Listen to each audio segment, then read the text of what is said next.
Defense News. It's proudly sponsored by Navy Federal Credit Union.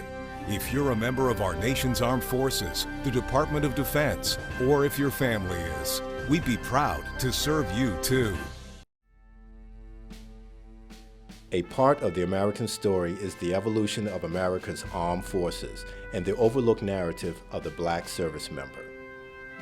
Often, in the face of racial discrimination, many African Americans volunteered to serve under the most challenging circumstances, only to prevail heroically. One such American was Dan Bullock. Born in Goldsboro, North Carolina, he dreamed at an early age of becoming a pilot, a police officer, a Marine.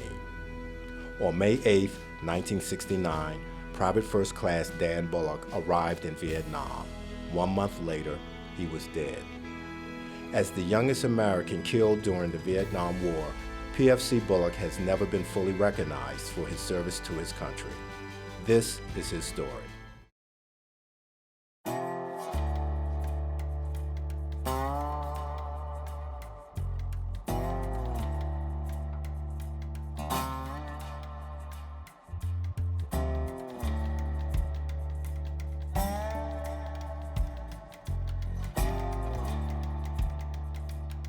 We grew up together. That was my best friend. Yeah. And everybody loved him.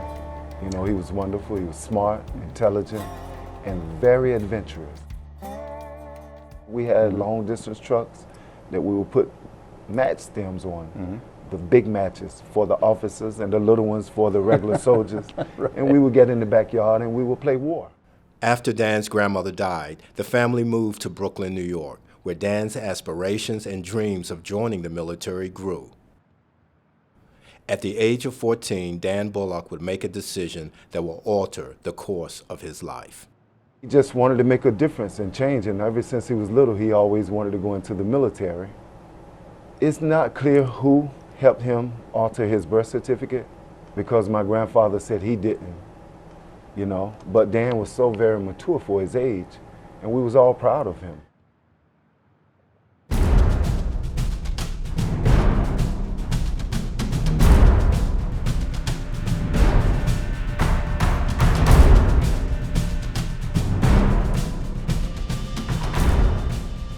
I met Dan Bullock in October 1968 in boot camp. And he didn't make it in the platoon he was in, so they put him in my platoon. And I really hadn't met him yet, but I saw him for the first time then.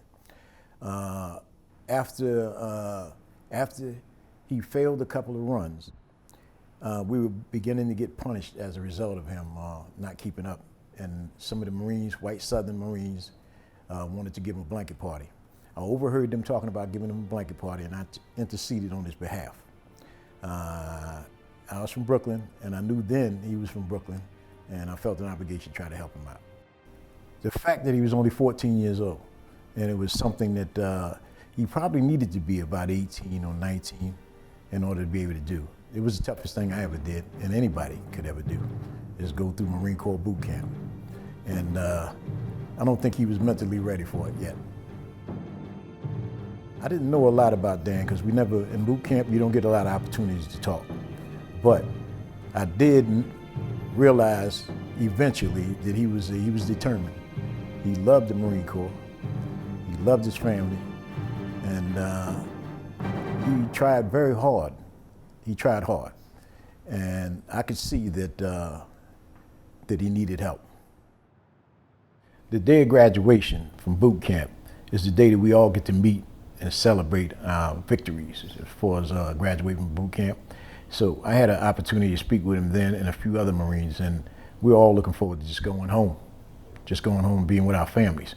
I didn't actually go to Vietnam, but Dan did. Well, the situation in early 1969 in Vietnam, this was a period when we had reached peak troop strength. We maxed out at around 545,000 troops in the Military Assistance Command Vietnam. And so this was the moment when the United States was bringing its maximum strength to bear The war had gone on for over 3 years at a very high intensity by this point, and it seemed clear to everyone on both sides that the United States was not going to win a victory in the traditional sense of the word by this stage.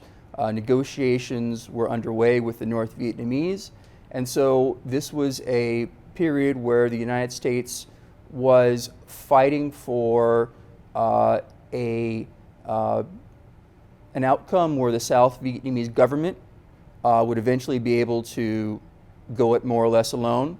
So as the phrase was at the time, the United States was fighting for time. And so in Quang Nam province, where Dan Bullock was to serve with the 1st Marine Division, this was one of the critical areas in the country, and had been since the United States had really gotten involved in a big way in 1965. The An Hoa Valley, which is south and west of the city of Da Nang, was a heavily populated, very fertile basin that had produced a lot of food, a lot of manpower. There was also a Marine combat base called the An Hoa Combat Base at the sort of southern edge of the valley. This is where Dan Bullock would eventually be stationed.